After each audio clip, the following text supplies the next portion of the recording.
ओम शांति। 1 अगस्त 2024 के ईश्वरीय महावाक्य है। आज के मधुर मुरली का सार है। मीठे मीठे प्यारे प्यारे श्री बाबा ने कहा, मीठे बच्चे, तुम पवित्र बनने के बगैर वापस जा नहीं सकते। इसलिए बाप की याद से आत्मा की बैटरी को चार्ज करो और नेचुरल पवित्र बनो। प्रश्न, बाबा तुम बच्चों को घर चलने के पहले कौन सी बात सिखलाते हैं? उत्तर, बच्चे घर चलने के पहले जीते जी मरना है, इसलिए बाबा तुम्हें पहले से ही देह के भान से परे ले जाने का अभ्यास कराते हैं, अर्थात मरना सिखलाते हैं। ऊपर जाना माना मरना, आने, बाबा कहते जाने और आने का ज्ञान अभी तुम्हें मिला है कि हम कैसे आत्माएं देह को लेकर पाठ बजाते और कैसे हम वापस जाते। तो बाबा कहते ये पाठ भी अभी तुम्हें बाबा ने सिखाया है, तुम जानते हो ना। ऊपर जाना माना मरना, जाने और आने का ज्ञान अभी तुम्हें मिला है और तुम्हें समझ में आया है। तुम जानते हो हम आत्मा ऊपर से आई है इस शरीर द्वारा पाठ बजाने। हम असल वहाँ के रहने वाले हैं, अभी वहाँ ही वापस जाना है। ओम शांति। अपने को आत्मा समझ बाप को याद करने में कोई तकलीफ नहीं है, खुद का नहीं खाना है। इसको कहा जाता है सहज याद। पहले पहले अपने को आत्मा ही समझना है। आत्मा ही शरीर धारण कर पाठ बजाती है। संस्कार भी सब आत्मा में ही रहते हैं। आत्मा तो इंडिपेंडेंट है। अब आप कहते हैं अपने को आत्मा समझ, मुझ बाप को याद करो। यह नॉलेज अभी ही तुमको मिलती है। बाबा कहते फिर नहीं मिलेगी। तुम्हारा यह शांत में बैठना दुनिया नहीं जानती। इसको कहा जाता है नेचुरल शांति। बाबा कहते हैं हम आत्मा ऊपर से आए हैं इस शरीर द्वारा पाठ बचाने। ये शरीर जो बनता है वो माँ के गर्भ में बनता है, नीचे बनता है, 5 तत्वों से बनता है। और आत्मा यहाँ नहीं बनती और ना यहाँ मिटती। आत्मा मिटती ही नहीं है, अमिट है, इमॉर्टल है। बाबा कहते हैं ना अविनाशी आत्मा है। तो इसका कोई काल नहीं है। जिसका कोई काल नहीं है वो आत्मा है। और बाबा कहते कालों का काल परमपिता परमात्मा है ना, अशरीरी है।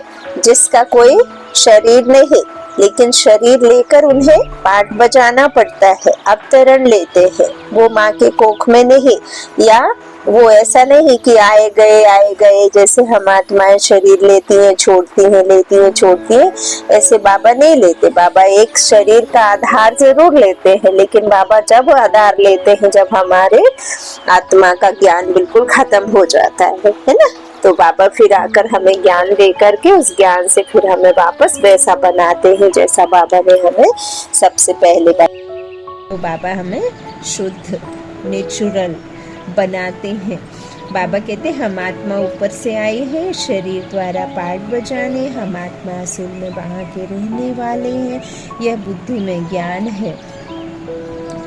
बाकी इसमें हठ योग की कोई बात नहीं, बिल्कुल सहज है। अभी हम आत्माओं को घर जाना है, परंतु पवित्र बनने बगैर जा नहीं सकते। पवित्र होने के लिए परमात्मा बाप को याद करना है। याद करते करते पाप मिट जाएंगे। तकलीफ की तो कोई बात ही नहीं। तुम पैदल करने जाते हो तो बाप की याद में रहो।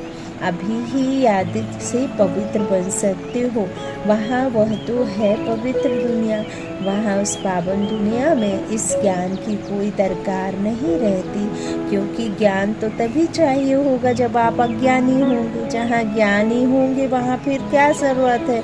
तो बाबा कहते वहाँ दरकार नहीं रहती, क्योंकि वहाँ कोई विकर्म होता नहीं। यहाँ याद से विकर्म विनाश करने हैं। वहाँ तो नेचुरल क्या चलते हो, जैसे यहाँ चलते हो फिर थोड़ा थोड़ा नीचे उतरते हो, ऐसे नहीं कि वहाँ भी तुमको यह प्रैक्टिस करना है, प्रैक्टिस अभी ही करना है। बैटरी अब चार्ज करना है, फिर आहिस्ते आहिस्ते बैटरी डिस्चार्ज होना ही है। बैटरी चार्ज होने का ज्ञान अभी एक ही बार तुमको मिलता है। सतो प्रधान से तमो प्रधान बनने में तुमको कितना समय लग जाता है।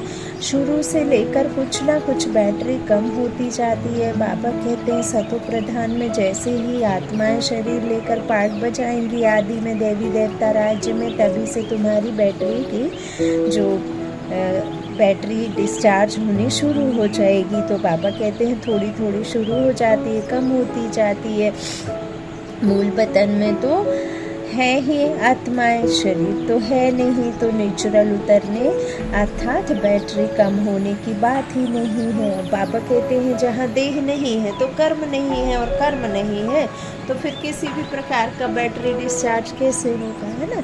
फ़ोन में जब तक आप किसी तरह का उसमें एक्शन नहीं लोगे, अकेला सिम पड़ा रहेगा या अकेला बैटरी अलग डला रहेगा, फ़ोन अलग डला रहेगा, तो बैटरी कैसे डिस्चार्ज होगी। जब फ़ोन में लगेगी, जब फ़ोन से आप कुछ करेंगे, करना शुरू करेंगे उससे ना, तो फिर बाबा कहते हैं उससे बैटरी डिस्चार्ज होगी, शुरू हो जाती है डिस्चार्ज होनी। तो ऐसे ही आत्माओं का भी काम है, जब शरीर लेते हैं तब फिर उनका बैटरी कम होती जाएगी। तो बाबा कहते हैं इसी तरह से शरीर तो मूल वतन में तो आत्माएं हैं, है ना, तो शरीर तो है नहीं, तो नेचुरल उतरने अर्थात बैटरी कम होने की बात ही नहीं। मोटर जब चलेगी तब तो बैटरी कम होती जाएगी। तो हमने ये शरीर रूपी मोटर जब लेते हैं और ड्राइवर जो आत्मा होती है वो फिर है ना।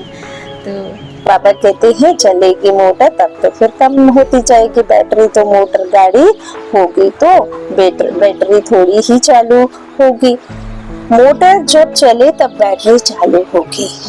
भल मोटर में बैटरी चार्ज होती रहती है, लेकिन तुम्हारी बैटरी एक ही बार इस समय चार्ज होती है।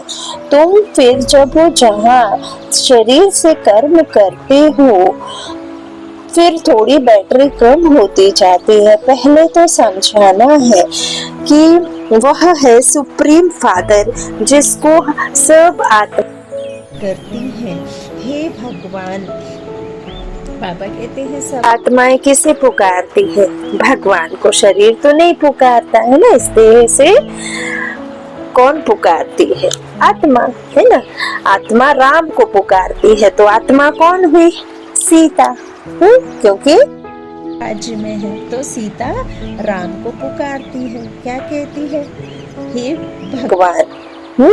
तो बाबा कहते इस तरह से जब शरीर लो तभी कर्म करो, तभी फिर इस तरह से बैटरी का कम होना शुरू हो। तो बाबा कहते आपका तो पहले तो समझाना है कि वह है सुप्रीम फादर जिसको सब आत्माएं याद करती है। हे भगवान कहते हैं वह बाप है, हम बच्चे हैं।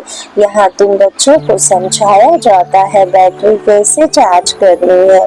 भल घूमो फिरो, बाप को याद करो तो सतो प्रधान बन जाएंगे। कोई भी बात ना समझो तो पूछ सकते हो, है बिल्कुल सहज। 5000 वर्ष बाद हमारी बैटरी डिस्चार्ज हो जाती है। बाप आकर सबकी बैटरी चार्ज कर देते हैं। बाबा कहते हैं विनाश के समय सब ईश्वर को याद करते हैं। समझो बाढ़ हुई तो भी जो भक्त होंगे वह भगवान को ही याद करेंगे, परंतु उस समय भगवान की याद आ नहीं सकती। मित्र संबंधी धन दौलत की याद आ जाता है। बाबा कहते भल हे भगवान कहते हैं, परंतु वह भी कहने मात्र। भगवान बाप हम उनके बच्चे हैं। यह तो जानते ही नहीं, उनको सर्वव्यापी का उल्टा ज्ञान मिलता है। पाप आकर उल्टा ज्ञान देते हैं। भक्ति की डिपार्टमेंट ही अलग है। भक्ति में ठोकरें खानी होती है। ब्रह्मा की रात 100 ब्राह्मणों की रात है। ब्रह्मा का दिन 100 ब्राह्मणों का दिन है। ऐसा तो नहीं कहेंगे शूद्रों का दिन, शूद्रों की रात। यह राज बाप बैठ समझाते हैं। यह है बेहद की रात व दिन। अभी तुम दिन में जाते हो, रात पूरी होती है। यह अक्षर शास्त्रों में है।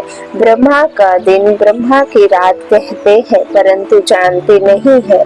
तुम्हारी बुद्धि अब बेहद में चली गई है। यूं तो देवताओं को भी कह सकते हैं विष्णु का दिन, विष्णु की रात, क्योंकि विष्णु और ब्रह्मा का संबंध भी समझाया जाता है।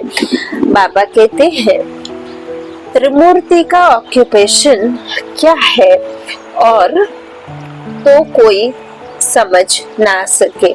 वह तो भगवान को ही कच्छ मच्छ में व जन्म मरण के चक्र में ले गए हैं। राधे कृष्ण आदि भी मनुष्य है, परंतु दैवी गुणों वाले।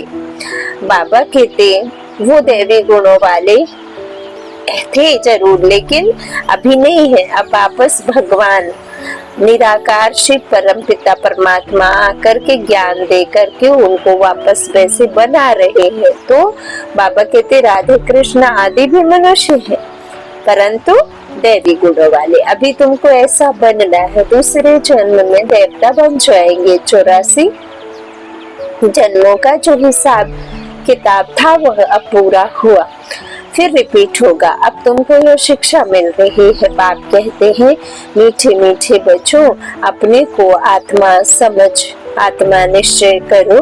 कहते भी हैं हम पाठधारी हैं, परंतु हम आत्माएं ऊपर से कैसे आती हैं यह नहीं समझते हैं। अपने को देहधारी ही समझ लेते हैं। हम आत्मा ऊपर से आती है, फिर कब जाएंगे? ऊपर जाना माना मरना, शरीर छोड़ना। मरना कौन चाहते हैं?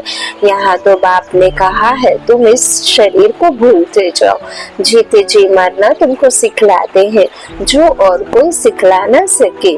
तुम आए ही हो अपने घर जाने के लिए। घर कैसे जाना है यह ज्ञान अभी मिलता है। तुम्हारा स्मृति लोक का यह अंतिम जन्म है। अमर लोक सतयुग को कहा जाता है। अभी तुम बच्चों की बुद्धि में है। हम जल्दी जल्दी जावे, पहले पहले तो घर मुक्ति धाम में जाना पड़ेगा। यह शरीर रूपी कपड़ा यहाँ ही छोड़ना है, फिर आत्मा चली जाएगी घर। जैसे हद के नाटक के एक्टर्स होते हैं, नाटक पूरा हुआ तो अपने जो पहने हुए कपड़े होते हैं, कोई राम बनता है, कोई सीता बनता है, कोई दुश्मन बनता है, कोई दोस्त बनता है ना, कोई पति कोई पत्नी, कोई कुछ बनता है हद के ड्रामा में। फिर वो जब घर जाने लग जाते हैं तो वो सब कपड़े उतार करके नॉर्मल अपने परिवार में जाने के लिए ओरिजिनल रूप में आ जाते हैं।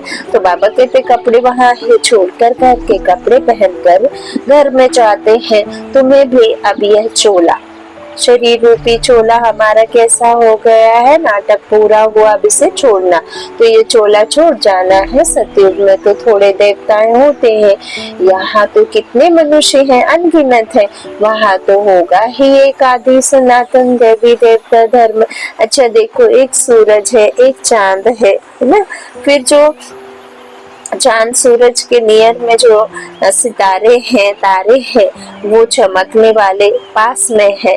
तो ऐसे ही बाबा के बेहद के ड्रामा में जो एक ज्ञान सूर्य जिसे शिव बाबा कहते, एक ज्ञान चंद्रमा जिसे ब्रह्मा बाबा कहते, और बाबा के फिर जो अष्ट रत्न है तो वो बिल्कुल नियर वाले साथी है ना, बाबा के समान बन करके जाते हैं और अष्ट क्या बनते हैं, रतन बनते हैं। 8 राज्य चलते हैं ना, तो बाबा कहते फिर वो बनते हैं, फिर बाकी कितने सारे हैं सितारे। तो इस तरह बाप बैठ बच्चों को समझाते। तो बाबा कहते हैं चांद एक सूरज एक तारे अनेक, लेकिन कुछ एक तारे चमकते हैं, कुछ एक तारे नहीं चमकते हैं, तो उनका नाम वाला होता है, और जो नहीं चमकते उनका नाम वाला नहीं होता है। ऐसे बाबा की सर्व मनुष्य आत्माएं तो हैं, लेकिन बाबा के कुछ एक जो सच्चे अच्छे बच्चे हैं, बाबा का ज्ञान लेते हैं, तो वो देवी देवता धर्म में आकर सुख पाते हैं, बाकी फिर पिछाड़ी में आते हैं। तो बाबा कहते एक आदि सनातन देवी देवता, अभी तो मनुष्य देखो कितने अनगिनत है, वहां तो होगा ही एक आदि सनातन देवी देवता धर्म। अभी तो अपने को हिंदू कह देते हैं, अपने श्रेष्ठ धर्म कर्म को भूल गए हैं, तब तो दुखी हुए हैं। सतयुग में तुम्हारा श्रेष्ठ कर्म धर्म था, अभी कलयुग में धर्म भ्रष्ट है। बुद्धि में आता है कि हम कैसे गिरे हैं। अभी तुम बेहद के बाप का परिचय देते हो, बेहद का बाप ही आकर नई दुनिया स्वर्ग रचते हैं। कहते हैं मन मना भव, ये गीता के ही अक्षर है। सहज राजयोग के ज्ञान का नाम रख दिया जाता है गीता। यह तुम्हारी पाठशाला है। बच्चे आकर पढ़ते हैं तो कहेंगे हमारे बाबा की पाठशाला है। जैसे कोई बच्चे का बाप प्रिंसिपल होगा तो कहेंगे हम अपने बाबा के कॉलेज में पढ़ते हैं। उनकी माँ भी प्रिंसिपल है तो कहेंगे हमारे माँ बाप दोनों प्रिंसिपल हैं, दोनों पढ़ाते हैं। हमारे मम्मा बाबा का कॉलेज है, तुम कहेंगे हमारे मम्मा बाबा के पाठशाला है, दोनों ही पढ़ाते हैं। दोनों ने यह रूहानी कॉलेज व यूनिवर्सिटी खोली है, दोनों इकट्ठे पढ़ाते हैं। बाप ने बच्चों को अडॉप्ट किया है ब्रह्मा बाप के द्वारा, शिव बाबा ने बच्चों को अडॉप्ट किया है। यह गुप्त बहुत गुहा ज्ञान की बातें हैं। बाप कोई नई बात नहीं समझाते हैं, यह तो कल्प पहले भी समझाने दी है। हाँ, इतनी नॉलेज है जो दिन प्रतिदिन गुहा होती जाती है। आत्मा की समझाने देखो अभी तुमको कैसे मिलती है। इतनी छोटी सी आत्मा में 84 जन्मों का पाठ भरा हुआ है, वह कभी विनाश नहीं होता। आत्मा अविनाशी तो उनमें पाठ भी अविनाशी है। आत्मा के कानों द्वारा सुना, शरीर है तो पाठ है। शरीर से आत्मा अलग हो जाती है तो जवाब नहीं मिलता।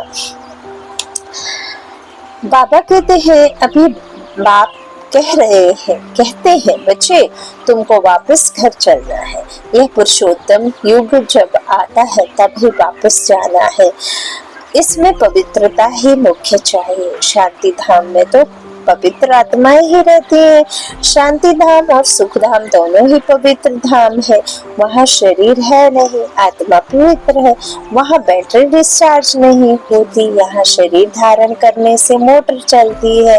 मोटर गाड़ी होगी तो पेट्रोल कम थोड़े ही होगा। अभी तुम्हारी माँ बाबा के कहते मोटर खड़ी होगी तो पेट्रोल कम थोड़ी ही होगा। अगर मोटर खड़ी रहेगी तो पेट्रोल अपने आप कैसे खत्म होगा, जब तक चलेगी नहीं। तो यहाँ भी बाबा क्या कह रहे, शरीर धारण करेंगे तब तो ये मोटर चलेगी, तो फिर कमती होगा पेट्रोल, ज्ञान कम होगा। तो अभी तुम्हारी आत्मा की ज्योत बहुत कम हो गई है, एकदम बुझ नहीं जाती। बुझ जाए तो फिर शरीर छूट जाए ना। तो जब कोई मरता है तो दीवा जलाते हैं, फिर उसकी बहुत संभाल रखते हैं कि बुझ ना जाए। आत्मा की ज्योत कभी बुझती नहीं है, वह तो अविनाशी है। यह सब बातें बाप बैठ समझाते हैं। बाबा जानते हैं कि यह बहुत स्वीट चिल्ड्रन है। यह सब काम चिता पर बैठ जल कर भस्म हो गए हैं। फिर इन्हों को झुकाता हूँ, बिल्कुल ही तमो प्रधान मुर्दे बन पड़े हैं। बाप को जानते ही नहीं। मनुष्य कोई काम के नहीं रहे हैं, मनुष्य की मिट्टी कोई काम की नहीं रहती है। ऐसे नहीं कि बड़े आदमी की मिट्टी कोई काम की है, गरीबों की नहीं। मिट्टी तो मिट्टी में मिल जाती है, फिर भल कोई भी हो। कोई जलाते हैं, कोई कब्र में बंद कर देते हैं, पारसी लोग कुएं पर रख देते हैं, फिर पंछी मांस खा लेते हैं, फिर हड्डियां जाकर नीचे पड़ती हैं, वह फिर भी काम में आती है। दुनिया में तो ढेर मनुष्य मरते हैं। अभी तुमको तो आपे ही शरीर छोड़ना है। तुम यहाँ आए ही हो शरीर छोड़कर वापस घर जाने अर्थात मरने। तुम खुशी से जाते हो कि हम जीवन मुक्ति में जाएंगे। जिन्होंने जो पाठ बजाया है अंत तक वही बजाएंगे। बाप पुरुषार्थ कराते रहेंगे, साक्षी वो देखते रहेंगे। यह तो समझ की बात है, इसमें डरने की कोई बात नहीं है। हम स्वर्ग में जाने के लिए खुद ही पुरुषार्थ कर शरीर छोड़ देते हैं। बाप को ही याद करते रहना है तो अंतमति सुगति हो जाए। इसमें मेहनत है, हर एक पढ़ाई में मेहनत है। भगवान को आकर पढ़ाना पड़ता है, जरूर पढ़ाई बड़ी होगी। इसमें दैवी गुण भी चाहिए। यह लक्ष्मी नारायण बनना है ना, यह सतयुग में थी। अब फिर तुम सतयुगी देवता बनने आए हो। एम ऑब्जेक्ट कितनी सहज है, त्रिमूर्ति में क्लियर है। यह ब्रह्मा विष्णु शंकर आदि के चित्र ना हो तो हम समझा कैसे सकते। ब्रह्मा सु विष्णु, विष्णु सु ब्रह्मा। ब्रह्मा की 8 भुजा 100 भुजा दिखाते हैं, क्योंकि ब्रह्मा के कितने ढेर बच्चे होते, तो उन्होंने फिर वह चित्र बना दिया है। बाकी मनुष्य कोई इतनी भुजाओं वाला होता थोड़े ही है। रावणदर्शी इसका भी अर्थ है, ऐसा मनुष्य होता नहीं। यह बाप ही बैठ समझाते हैं। मनुष्य तो कुछ भी जानते नहीं, यह भी खेल है। यह कोई को पता नहीं है कि यह कब से शुरू हुआ है। परंपरा कह देते हैं, अरे वह भी कब से। तो मीठे मीठे बच्चों को बाप पढ़ाते हैं, वह टीचर भी है तो गुरु भी है, तो बच्चों को कितनी खुशी होनी चाहिए। यह म्यूजियम आदि किसके डायरेक्शन से खोलते हैं। यहाँ है ही माँ बाप और बच्चे, ढेर बच्चे हैं, डायरेक्शन पर खोलते रहते। लोग कहते हैं तुम कहते हो भगवान वाच, तो रथ द्वारा हमको भगवान का साक्षात्कार कराओ। अरे तुमने आत्मा का साक्षात्कार किया है? इतनी छोटी सी बिंदु का साक्षात्कार तुम क्या कर सकेंगे? जरूरत ही नहीं है। यह तो आत्मा को जानना होता है। आत्मा प्रकृति के बीच रहती है, जिसके आधार पर ही इतना बड़ा शरीर चलता है। अभी तुम्हारे पास न लाइट का न रत्न जड़ित ताज है। दोनों ताज लेने लिए फिर से तुम पुरुषार्थ कर रहे हो। कल्प कल्प तुम बाप से वर्षा लेते हो। बाबा पूछते हैं आगे कब मिले हो, तो कहते हैं हाँ बाबा कल्प कल्प मिलते आए हैं। क्यों? यह लक्ष्मी नारायण बनने के लिए। यह सभी एक ही बात बोलेंगे। बाप कहते हैं अच्छा शुभ बोलते हो, पुरुषार्थ करो। सब तो नर से नारायण नहीं बनेंगे। प्रजा भी तो चाहिए, कथा भी होती है सत्यनारायण की, वो लोग कथा सुनाते हैं, परंतु बुद्धि में कुछ भी नहीं आता है। जब तुम शुभ सोचोगे लाभ होता है, जब अशुभ सोचते हो तो क्या होती है? हानि होती है ना। तो बेकार आए तो हानि हो गई। तो बाबा कहते हैं तुम बच्चे समझते हो वह है शांति धाम, निराकारी दुनिया। फिर वहां से जाएंगे सुख धाम। सुख धाम में ले जाने वाला एक ही बाप है। जो जानता है वही तो ले जाएगा, जिसको पता है। तुम कोई को समझाओ, बोलो अभी वापस घर जाएंगे, आत्मा को अपने घर तो शरीरी बाप ही ले जाएंगे। अभी बाप आए हैं, उनको नहीं जानते नहीं। बाप कहते हैं मैं जिस तन में आया हूँ उनको भी नहीं जानते। रथ भी तो है ना, हर एक रथ में आत्मा प्रवेश करती है। सबकी आत्मा प्रकृति के बीच रहती। बाप आकर प्रकृति के बीच में बैठेगा। समझाते तो बहुत सहज है। पतित पावन तो एक ही बाप है। बाप के सब बच्चे एक समान है। उनमें हर एक का अपना अपना पार्ट है। इसमें कोई इंटरफियर नहीं कर सकता। अच्छा मीठे मीठे सीखे लेते बच्चों प्रति माता पिता बाप दादा का याद प्यार और गुड मॉर्निंग। रूहानी बाप की रूहानी बच्चों को नमस्ते। हम रूहानी बच्चों की रूहानी माता पिता बाप दादा को याद प्यार और गुड मॉर्निंग। शुक्रिया बाबा। धारणा के लिए मुख्य सार। पहला बाबा ने कहा इस शरीर रूपी कपड़े से ममत्व निकाल जीते जी मरना है, अर्थात अपने सब पुराने हिसाब किताब चुकत करने हैं। दूसरा डबल ताजधारी बनने के लिए पढ़ाई की मेहनत करनी है, दैवी गुण धारण करने हैं। जैसा लक्ष्य है वैसा बाबा कहते शुभ बोल है। जैसा लक्ष्य है शुभ बोल है, ऐसा पुरुषार्थ करना है। वरदान अकल्याण के संकल्प को समाप्त कर अपकारियों पर उपकार करने वाले ज्ञानी तो आत्मा भव। कोई रोज आपकी ग्लानि करे, अकल्याण करे, गाली दे, तो भी उसके प्रति मन में घृणा भावना आए। अपकारी पर भी उपकार, यही ज्ञानी तो आत्मा का कर्तव्य है। जैसे आप बच्चों ने बाप को 63 जन्म गाली दी, फिर भी बाप ने कल्याणकारी दृष्टि से देखा, तो फॉलो फादर। ज्ञानी तो आत्मा का अर्थ ही है सर्व के प्रति कल्याण की भावना, अकल्याण संकल्प मात्र भी नहीं हो। स्लोगन, मन मना भव की स्थिति में स्थित रहो तो औरों के मन के भावों को जान जाएंगे। मन मना भव की स्थिति में स्थित रहो तो औरों के मन के भावों को जान जाएंगे। अच्छा, ओम शांति। शुक्रिया बाबा, शुक्रिया शुक्रिया।